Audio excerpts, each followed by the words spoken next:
சகோதரர்களே, தொழும்போது இந்த சிந்தனைகளை கொண்டு வாருங்கள். குர்ஆனை ஓதும் பொழுது விளங்கி ஓதுங்கள்.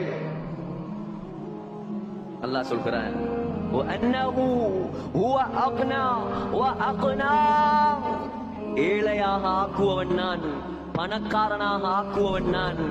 வஅன்னஹு ஹுவ ரப்புஷ் ஷிஅரா, அல்லாஹ் சொல்கிறான், உனக்கு சூரியன் தான் விளங்குது, உனக்கு சூரியன் தான் விளங்குது. ஷிஅரா என்ற ஒரு நட்சத்திரம் இருக்கிறது. ஷிஅரா, ஷிஅரா என்ற நட்சத்திரம் சூரியனை விட பல லட்சம் மைல் தொலை தூரத்தில் இருக்கிறது.